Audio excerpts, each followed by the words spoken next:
കടലിലെ രാജാക്കന്മാരായി അറിയപ്പെടുന്ന സ്രാവുകളെപ്പോലെ ആളുകളെ ഭയപ്പെടുത്തുന്ന ജീവികൾ വളരെ കുറവാണ്. ടോർപീഡോ പോലെയുള്ള ശരീരവും അതിശക്തമായ താടിയും ഉപയോഗിച്ച് സീൽസ് മുതൽ കടലാമകൾ, ഡോൾഫിൻസ്, പോർപോയ്സസ് വരെ ഇവ കടലിനടിയിൽ വേട്ടയാടുന്നു. ലോകത്തിലെ എല്ലാ സമുദ്രങ്ങളിലും സ്രാവുകളെ കാണാം. സമുദ്രനിരപ്പിൽ നിന്ന് 2000 മീറ്ററിലും അതിലും കൂടുതൽ ആഴങ്ങളിലും വരെ ഇവ ജീവിക്കുന്നു. ഇന്നത്തെ സ്രാവുകളുടെ വൈവിധ്യം നോക്കുമ്പോൾ തന്നെ അതിശയിപ്പിക്കും. പക്ഷേ അതിലും കൂടുതൽ ഇൻട്രസ്റ്റിംഗ് ആയത് ഈ ഭീകര വേട്ടക്കാരന്മാർ എങ്ങനെ സമുദ്രലോകത്തിന്റെ ഭരണാധികാരികളായി മാറി എന്ന കഥയാണ്. സ്രാവുകൾ കോൺട്രിക്റ്റ്യാൻസ് എന്ന പ്രത്യേക മത്സ്യവിഭാഗത്തിലാണ് പെടുന്നത്. റെയ്സ്, സോഫിഷ്, സ്കെയ്റ്റ്സ്, കൈമീരാസ് എന്നിവയും ഇതേ ഗ്രൂപ്പിലാണ്. സാധാരണ മത്സ്യങ്ങളിൽ നിന്ന് ഇവരെ വേറിട്ട് നിർത്തുന്നത് ഇവയുടെ അസ്ഥികൂടം അസ്ഥിയല്ല, കാർട്ടിലേജ് ആണ് എന്നതാണ്. കാർട്ടിലേജ് അസ്ഥിയേക്കാൾ ഭാരം കുറവുള്ളതും കൂടുതൽ ഫ്ലെക്സിബിളുമായതിനാൽ ഇവയ്ക്ക് വെള്ളത്തിനടിയിൽ വളരെ വേഗത്തിലും എളുപ്പത്തിലും സഞ്ചരിക്കാൻ കഴിയും. പ്രത്യേകിച്ച് സ്രാവുകൾ പോലെയുള്ള വലിയ വേട്ടക്കാരന്മാർക്ക് ഇരയെ പിടിക്കാൻ ഈ വേഗവും ചാബല്യവും വലിയ സഹായമാണ്. ആദ്യത്തെ കോൺട്രിക്റ്റ്യാൻസ് ഭൂമിയിൽ പ്രത്യക്ഷപ്പെട്ടത് ഏകദേശം 440 മില്യൺ വർഷങ്ങൾക്ക് മുമ്പ് സിലൂറിയൻ കാലഘട്ടത്തിന്റെ തുടക്കത്തിലായിരുന്നു. ഇവയുടെ അസ്ഥികൂടം കാർട്ടിലേജ് കൊണ്ടായതിനാൽ അസ്ഥിയെപ്പോലെ എളുപ്പത്തിൽ ഫോസിലായി നിലനിൽക്കാറില്ല.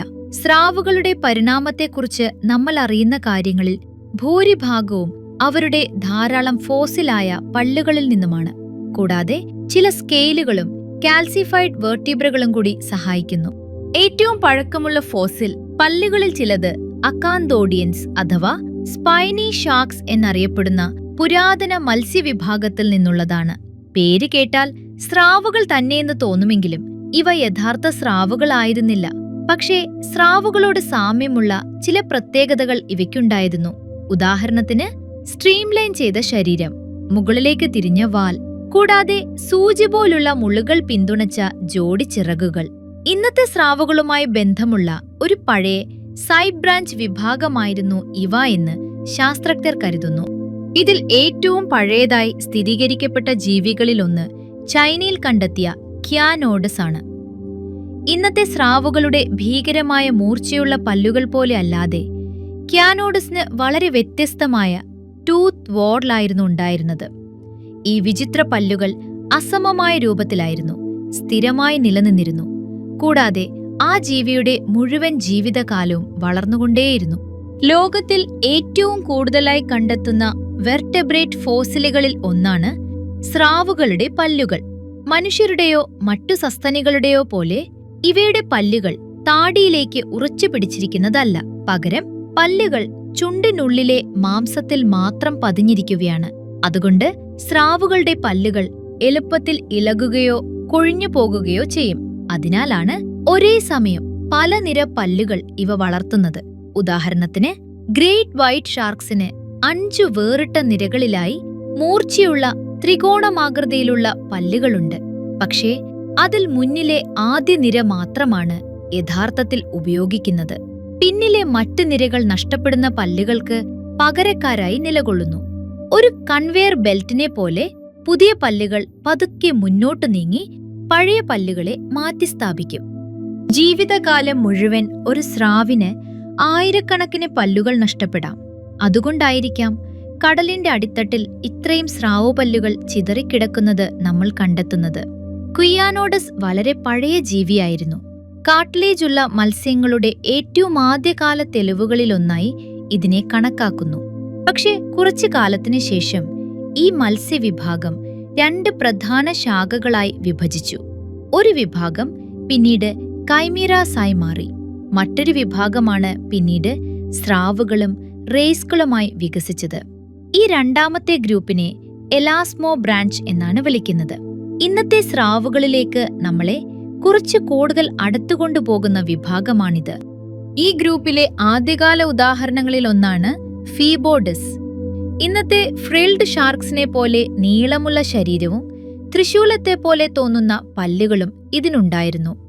ഏകദേശം 385 മില്യൺ വർഷങ്ങൾക്ക് മുമ്പ് ഡെവോണിയൻ സമുദ്രങ്ങളെ ഫീബോഡസ് വളരെ സജീവമായ വേട്ടക്കാരനായിരുന്നു. മീനുകളോ അമോനോയിഡ്സ് പോലെയുള്ള ചെറിയ സെഫലോപോഡ്സുകളോ പോലുള്ള വഴുക്കുന്ന ഇരകളെ പിടിക്കാൻ അതിന്റെ പിടിവശമുള്ള പല്ലുകൾ ഉപയോഗിച്ചിരുന്നു. ഇരയെ പിടിച്ച ശേഷം ഫീബോഡസ് അവയെ മുഴുവനായും വിഴുങ്ങിയിരിക്കാനാണ് സാധ്യത. ഡിവോണിയൻ കാലഘട്ടം അവസാനിച്ചതോടെ അന്നത്തെ സമുദ്രങ്ങളിലെ പ്രധാന വേട്ടക്കാരായിരുന്ന പ്ലാക്കോഡേംസ് പൂർണ്ണമായും ഇല്ലാതായി. ഡങ്ക്ലോസ്റ്റ്യൂസ് പോലെയുള്ള ഭീമൻ ജീവികൾ ഇനി സമുദ്രങ്ങളെ നിയന്ത്രിക്കാനുണ്ടായിരുന്നില്ല. അതേസമയം കാർബോണിഫറസ് കാലഘട്ടത്തിന്റെ തുടക്കത്തിൽ വ്യാപകമായ താഴ്ചയുള്ള കടലുകളും ധാരാളം ഭക്ഷണ സ്രോതസ്സുകളും രൂപപ്പെട്ടു. കാനോബിയസ് പോലെയുള്ള റേഫിൻഡ് മത്സ്യങ്ങളും അന്നത്തെ സമുദ്രങ്ങളിൽ നിറഞ്ഞിരുന്നു. ഈ എല്ലാം ചേർന്നപ്പോൾ സ്രാവുകളെ പോലെയുള്ള ജീവികൾക്കും മറ്റ് കാട്ടിലേജുള്ള മത്സ്യങ്ങൾക്കും അതിവേഗം വ്യാപിക്കാൻ പറ്റിയ ഒരു പെർഫെക്റ്റ് സ്റ്റോം പോലെയുള്ള സാഹചര്യമുണ്ടായി. നിരവധി പുരാതന സമുദ്രജീവികൾ ഈ സമയത്ത് വളർന്നു പെരുകി. അതിനൊപ്പം വളരെ വിചിത്രമായ ചില ജീവികളും പ്രത്യക്ഷപ്പെട്ടു. ഉദാഹരണത്തിന് സ്റ്റീത്താകാന്തസ് എന്ന സ്രാവിനെ പോലെയുള്ള മത്സ്യത്തിന് അതിന്റെ പുറത്ത് ഒരു ആൻവിൽ പോലെ തോന്നുന്ന വിചിത്ര ഫിൻ ഉണ്ടായിരുന്നു. പിന്നീട് വന്ന ഓർണിത്തോപ്രിയോൺ എന്ന ജീവിക്ക് കുന്തം പോലെ നീണ്ട താഴത്തെ താടിയുണ്ടായിരുന്നു. പക്ഷേ ഇവയേക്കാൾ ഭയപ്പെടുത്തുന്നതായിരുന്നു എഡസ്റ്റസ്. 6 മീറ്ററിലധികം നീളം വരെ വളരാൻ കഴിയുന്ന ഈ ഭീമൻ മത്സ്യത്തിന്റെ മുഖം ഒരു പേടി സ്വപ്നത്തിൽ നിന്നിറങ്ങിയതുപോലെയായിരുന്നു. അതിനുശേഷം വന്ന പെർമിയൻ കാലഘട്ടത്തിലും വളരെ അന്യഗ്രഹ ജീവികളെപ്പോലെ തോന്നുന്ന ചില വിചിത്ര ജീവികളുണ്ടായിരുന്നു. അതിലേറ്റവും ശ്രദ്ധേയമായത് ഹെലികോപ്രിയോൺ എന്ന സ്രാവിനെ പോലെയുള്ള ജീവിയായിരുന്നു. ഇതിന്റെ വായ ഒരു ബസ് സോനെ പോലെ തോന്നുമായിരുന്നു. കാരണം പല്ലുകൾ ഒരു ചുറ്റിക്കറങ്ങുന്ന സ്പൈറൽ രൂപത്തിൽ ക്രമീകരിച്ചിരുന്നതായിരുന്നു. ഈ വിചിത്രമായ പല്ലുകൾ ഉപയോഗിച്ച് ഹെലികോപ്രിയോൺ മൃദുവായ ശരീരമുള്ള ആദ്യകാല കൊലോയിഡ്സ് പോലെയുള്ള ജീവികളെ വേട്ടയാടിയിരുന്നു.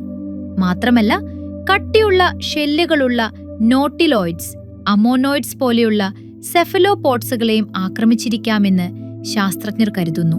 പെർമിയൻ കാലഘട്ടം ഏകദേശം 252 മില്യൺ വർഷങ്ങൾക്ക് മുമ്പ് അവസാനിച്ചു. പക്ഷെ അത് ഒരു സാധാരണ അവസാനമായിരുന്നില്ല. ഭൂമിയുടെ ചരിത്രത്തിലെ ഏറ്റവും ഭീകരമായ വംശനാശങ്ങളിൽ ഒന്നായിരുന്നു അത്. സമുദ്രജീവികളുടെ ഏകദേശം 80 മുതൽ 95% വരെ ഈ ദുരന്തത്തിൽ ഇല്ലാതായി. ലോകമെമ്പാടുമുള്ള സമുദ്ര പരിസ്ഥിതികൾ തകർന്നു. എന്നിരുന്നാലും ഭാഗ്യവശാൽ ചില സ്രാവുകളെ പോലെയുള്ള മത്സ്യങ്ങൾ ഈ മഹാവംശനാശത്തിൽ നിന്ന് രക്ഷപ്പെട്ടു. പിന്നീട് അവയുടെ പിൻഗാമികളിൽ നിന്നാണ് ഇന്നത്തെ ആധുനിക സ്രാവുകളുടെ ആദ്യകാല വിഭാഗങ്ങൾ രൂപപ്പെട്ടത്.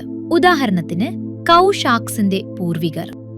ഏകദേശം 200 മില്യൺ വർഷങ്ങൾക്ക് മുമ്പ് ആദ്യ ജുറാസിക് കാലഘട്ടത്തിൽ ഈ ജീവികൾ സമുദ്രലോകത്തിൽ സ്വന്തം സ്വാധീനം ചെലുത്താൻ തുടങ്ങി. കൈമീറാസുകളെയും ഹൈബോഡോൺസുകളെയും പോലെയുള്ള മറ്റ് കാട്ടിലേജുള്ള മത്സ്യങ്ങളാക്കാൾ ഇവ കൂടുതൽ വിജയകരമായി വളർന്നു. ജുറാസിക്, ക്രിട്ടേഷ്യസ് കാലഘട്ടങ്ങളിൽ സ്രാവുകൾ വലിയ രീതിയിൽ വളർന്നു പടർന്നു. പ്രത്യേകിച്ച് തെതീസ് ഓഷ്യനും പിന്നീട് രൂപപ്പെട്ട വെസ്റ്റേൺ ഇന്റീരിയർ സീവേയും പോലെയുള്ള പുരാതന ജലപ്രദേശങ്ങളിൽ ഇവ വളരെ ധാരാളമായുണ്ടായിരുന്നു. ഈ പ്രദേശങ്ങൾ ആദ്യകാല മക്കാർല ഷാർക്സിന് മികച്ച വേട്ടയാടൽ മേഖലകളായി മാറി. ലേറ്റ് ക്രേറ്റേസിയസ് കാലഘട്ടത്തിൽ ഇവയുടെ വൈവിധ്യം ഏറ്റവും ഉയർന്ന നിലയിലെത്തി. അന്നത്തെ ഏറ്റവും ഭീകരമായ മാക്രൽ ഷാർക്സുകളിലൊന്നായിരുന്നു ക്രെറ്റോക്സിറീന, മറ്റൊരു പേരിൽ ജിൻസു ഷാർക്ക്. ഏകദേശം 8 മീറ്റർ വരെ നീളവും 5000 കിലോഗ്രാം വരെ ഭാരവുമുണ്ടായിരുന്ന ഈ ഭീമൻ സ്രാവ് അന്നത്തെ വലിയ വേട്ടക്കാരെ പോലും ആക്രമിക്കാൻ ശേഷിയുള്ളതായിരുന്നു. മോസാസോർസ്, പ്ലേസിയോസോർസ്, മറ്റു സ്രാവുകൾ, പറക്കുന്ന ടെരോസോർസ് വരെ ഇതിന്റെ ഇരകളിൽപ്പെട്ടിരുന്നു. അതുമാത്രമല്ല, ചിലപ്പോൾ കടലിലേക്ക് ഒഴുകിയെത്തുന്ന മരിച്ച ഡൈനോസറുകളെയും ഇത് ഭക്ഷിച്ചിരുന്നതായി കരുതുന്നു. ക്രെറ്റോക്സിരിന സമുദ്രത്തിന്റെ മുകളിലെ സൂര്യപ്രകാശം നിറഞ്ഞ സമ്പന്നമായ ജലപ്രദേശങ്ങളിലായിരുന്നു വളർന്നിരുന്നത്. പക്ഷേ ഏകദേശം 73 മില്യൺ വർഷങ്ങൾക്ക് മുൻപ് ഇത് അപ്രതീക്ഷിതമായി വംശനാശം സംഭവിച്ചു. അതിന്റെ ചുറ്റുമുണ്ടായിരുന്ന പല ജീവികളും ഉടൻ തന്നെ അതേ വിധി നേരിട്ടു. കാരണം ഭൂമിയെ കാത്തിരുന്നത് ഒരു ഭീകര ദുരന്തമായിരുന്നു. ഏകദേശം 66 മില്യൺ വർഷങ്ങൾക്ക് മുമ്പ് ഒരു ഭീമൻ ആസ്ട്രോയിഡ് ഭൂമിയിൽ ഇടിച്ചു വീണു. ആ ആഘാതത്തിൽ പൊടിയും പുകയും അന്തരീക്ഷത്തിലാകെ പടർന്നു. മാസങ്ങളോ വർഷങ്ങളോ വരെ സൂര്യപ്രകാശം തടഞ്ഞു. ഇംപാക്ട് വിന്റർ എന്ന് വിളിക്കുന്ന ഈ കാലഘട്ടത്തിൽ ലോകമെമ്പാടുമുള്ള സസ്യങ്ങളെയും മറ്റു പ്രൊഡ്യൂസേഴ്സുകളെയും വലിയ തോതിൽ നശിപ്പിച്ചു. അതോടെ സമുദ്രത്തിലും കരയിലുമുള്ള ഭക്ഷ്യശൃംഖലയുടെ അടിത്തറ തന്നെ തകർന്നു. ഈ ഭക്ഷ്യശൃംഖല തകർന്നപ്പോൾ കടലിന്റെ മുകളിലുള്ള ജലപ്രദേശങ്ങളിൽ ജീവിച്ചിരുന്ന സ്രാവുകൾക്ക് വലിയ തിരിച്ചടിയേറ്റു. പക്ഷേ കൂടുതൽ ആഴത്തിലുള്ള ജലങ്ങളിൽ ജീവിച്ചിരുന്ന ചില സ്രാവുകൾ അതിജീവിച്ചു. മറ്റു പല വേട്ടക്കാരിൽ നിന്ന് വ്യത്യസ്തമായി സ്രാവുകൾ ഇരയെ കണ്ടെത്താൻ വെളിച്ചത്തെ അത്ര ആശ്രയിക്കുന്നില്ല. പകരം അവയ്ക്ക് അതിശക്തമായ മണത്തെ തിരിച്ചറിയാനുള്ള കഴിവുണ്ട്. സ്രാവുകളുടെ മണമറിയാനുള്ള ശേഷി അത്രയും ശക്തമാണ്. 100 കണക്കിന് മീറ്റർ അകലെയിരുന്നുപോലും രക്തത്തിന്റെ ഗന്ധം ഇവയ്ക്ക് തിരിച്ചറിയാൻ കഴിയും. മാത്രമല്ല, ആ ഗന്ധം ഏത് ദിശയിൽ നിന്നാണ് വരുന്നത് എന്ന് പോലും ഇവ കൃത്യമായി മനസ്സിലാക്കും. നമ്മൾ ശബ്ദത്തിന്റെ ദിശ ചെവികൾ ഉപയോഗിച്ച് തിരിച്ചറിയുന്നതുപോലെ ഈ ശക്തമായ മണശക്തിയും വെള്ളത്തിനടിയിൽ പൊങ്ങിക്കിടക്കാൻ സഹായിക്കുന്ന വലിയ കരൽ പോലെയുള്ള പ്രത്യേകതകളും കാരണം സ്രാവുകൾക്ക് സമുദ്രത്തിന്റെ ഇരുണ്ട ആഴങ്ങളിൽ ജീവിക്കാൻ കഴിഞ്ഞു. ശേഷം KPG എക്സ്റ്റൻഷൻ ശേഷം ലോകം പതുക്കെ വീണ്ടും ഉയർന്നപ്പോൾ പ്ലീസിയോസേഴ്സ്, മോസസേഴ്സ് പോലെയുള്ള വലിയ വേട്ടക്കാരുടെ ഒഴിവായ സ്ഥാനങ്ങൾ സ്രാവുകൾ നിറയ്ക്കാൻ തുടങ്ങി. അങ്ങനെ സ്രാവുകളുടെ ആധിപത്യകാലം ആരംഭിച്ചു. പിന്നീട് ലോകം കണ്ട ഏറ്റവും വലിയ സ്രാവ് ജനിക്കാനുള്ള വഴിയും അതോടെ തുറന്നു. ആ ഭീമൻ സ്രാവിന്റെ പേര് തീർച്ചയായും ഓട്ടോഡസ് മെഗലോഡോൺ ആയിരുന്നു. ഏകദേശം 23 മില്യൺ വർഷങ്ങൾക്ക് മുൻപ് മുതൽ പുരാതന സമുദ്രങ്ങളെ ഭീതിയിലാഴ്ത്തിയ ഒരു മഹാവേട്ടക്കാരൻ. ഇന്നുവരെ മെഗലോഡോന്റെ പൂർണ്ണ ശരീരം കണ്ടെത്തിയതില്ല. ചില തകർന്ന അവശിഷ്ടങ്ങൾ മാത്രം ലഭിച്ചിട്ടുണ്ട്. എന്നാൽ ശാസ്ത്രജ്ഞരുടെ കണക്ക് പ്രകാരം ഇതിന് 14 മുതൽ 24 മീറ്റർ വരെ നീളമുണ്ടായിരിക്കാം. അതായത് ഹംബാക്ക് വെയിൽസിന്റെ വലിപ്പത്തിനൊപ്പമോ അതിലും വലുതോ. വലിപ്പം മാത്രമല്ല, മെഗലോഡോന്റെ കടിയുടെയും ശക്തി ചരിത്രത്തിലെ ഏറ്റവും ഭീകരമായതായിരുന്നു. ഏകദേശം 1,08,000 മുതൽ 1,82,000 ന്യൂട്ടൺ വരെ ബൈറ്റ് ഫോഴ്സ് ഉണ്ടായിരുന്നുവെന്ന് കരുതുന്നു. ഒരിക്കൽ മെഗാലോഡോണിനെ ഇന്നത്തെ ഗ്രേറ്റ് വൈറ്റ് ഷാർക്സിന്റെ ഭീമൻ പൂർവികനായി കരുതിയിരുന്നു. പക്ഷേ യഥാർത്ഥത്തിൽ ഇവ തമ്മിൽ അടുത്ത ബന്ധമില്ല. കോടിക്കണക്കിന് വർഷങ്ങൾക്ക് മുമ്പ് ഈ 2 ഭീകരവേട്ടക്കാരും ഒരേ ഭക്ഷണത്തിനായി പരസ്പരം മത്സരിച്ചിരുന്നുവെന്നാണ് കരുതുന്നത്. മെഗലോഡോൺ വലുപ്പത്തിൽ അതിവിശാലമായിരുന്നെങ്കിലും ഗ്രേറ്റ് വൈറ്റ് ഷാർക്സ് കൂടുതൽ വേഗതയുള്ളതും ചാബല്യമുള്ളതുമായിരുന്നു. അതുകൊണ്ട് സീൽസ്, ഡോൾഫിൻസ് പോലെയുള്ള വേഗത്തിൽ ഒഴിഞ്ഞു മാറുന്ന ഇരകളെ പിടിക്കാൻ അവയ്ക്ക് കൂടുതൽ കഴിവുണ്ടായിരിക്കാം. കാലക്രമേണ കൂടുതൽ ചടുലമായ വേട്ടക്കാരോട് മത്സരിച്ച് നിലനിൽക്കാൻ മെഗലോഡോണിന് ബുദ്ധിമുട്ടായി. ഒടുവിൽ ഏകദേശം 3.6 മില്യൺ വർഷങ്ങൾക്ക് മുമ്പ് ഈ മഹാഭീകരൻ ഭൂമിയിൽ നിന്ന് അപ്രത്യക്ഷമായി. ഗ്രേറ്റ് വൈറ്റ് ഷാർക്സ് സമുദ്രത്തിന്റെ മുകളിലെ ജലപ്രദേശങ്ങളിൽ സ്വന്തം സ്ഥാനമുറപ്പിച്ചപ്പോൾ മറ്റ് സ്രാവ വിഭാഗങ്ങൾ വേറിട്ട ഇരകളെ വേട്ടയാടുന്നതിൽ പ്രത്യേക കഴിവുകൾ വികസിപ്പിച്ചു. ഉദാഹരണത്തിന് ഹാമർ ഹെഡ് ഷാർക്സ്, സ്റ്റൈൻഡേയ്സ്, ഓപ്റ്റോപസസ്, ക്രാബ്സ് പോലെയുള്ള ക്രസ്റ്റേഷ്യൻസ് എന്നിവയെ വളരെ ആക്രമണാത്മകമായി വേട്ടയാടുന്നവരാണ്. ഈ ഇരകളിൽ പലതും രക്ഷപ്പെടാൻ കടലിന്റെ അടിത്തട്ടിലെ മണലിനടിയിൽ ഒളിച്ചിരിക്കും. ചില വേട്ടക്കാരിൽ നിന്ന് രക്ഷപ്പെടാൻ ഈ തന്ത്രം സഹായിച്ചേക്കാം. പക്ഷേ സ്രാവുകളോട് ഇതെപ്പോഴും പ്രവർത്തിക്കില്ല. കാരണം സ്രാവുകൾക്ക് ഒളിഞ്ഞിരിക്കുന്ന ഇരകളെ കണ്ടെത്താൻ പ്രത്യേക സെൻസറി ഓർഗൻസ് ഉണ്ട്. അമ്പുള്ളെ ഓഫ് ലോറസിനി എന്നറിയപ്പെടുന്ന ഈ അവയവങ്ങൾ വൈദ്യുത തരംഗങ്ങൾ തിരിച്ചറിയാൻ പ്രത്യേകമായി രൂപപ്പെട്ടതാണ്. ഹാമർ ഹെഡ് ഷാർക്സിന്റെ നീളമുള്ള വിശാലമായ തലയിൽ ഈ സെൻസറുകൾ വളരെ വ്യാപകമായി പടർന്നു കിടക്കുന്നു. അതുകൊണ്ടുതന്നെ ലോകത്തിലെ ഏറ്റവും കൂടുതൽ വൈദ്യുത സിഗ്നലുകൾ തിരിച്ചറിയാൻ കഴിയുന്ന ജീവികളിൽ ഒന്നായി ഇവയെ കണക്കാക്കുന്നു. ഇന്ന് നമ്മുടെ സമുദ്രങ്ങളെ നിയന്ത്രിക്കുന്ന 100 കണക്കിന് സ്രാവവർഗങ്ങളിൽ ചിലത് മാത്രമാണിവ. ചില സ്രാവുകൾ സമുദ്രത്തിന്റെ മുകളിലെ അതിശക്തമായ വേട്ടക്കാരായി വളർന്നു. ചിലത് കടലിന്റെ അടിത്തട്ടിൽ ഭക്ഷണം തേടുന്നവരാണ്. മറ്റു ചിലത് ആഴക്കടൽ വേട്ടക്കാരും വമ്പൻ ഫിൽട്ടർ ഫീഡേഴ്സുകളുമാണ്. ഉദാഹരണത്തിന് വെയിൽ ഷാർക്ക്. വലുപ്പത്തിലും രൂപത്തിലും കഴിവുകളിലും ഇത്രയും വൈവിധ്യമുള്ള സ്രാവുകൾ ഭൂമിയുടെ ചരിത്രത്തിലെ ഏറ്റവും ശക്തരും അതിജീവനശേഷിയുള്ളവരുമായ വേട്ടക്കാരിൽ ചിലരായി മാറി. അനവധി സമുദ്രജീവികൾ വന്നുപോയി, പക്ഷേ സ്രാവുകൾ ഇപ്പോഴും ഇവിടെ തന്നെയുണ്ട്. ഇനിയും ഇവ സമുദ്രങ്ങളുടെ രാജാക്കളായി തുടരുമെന്നതിൽ സംശയമില്ല.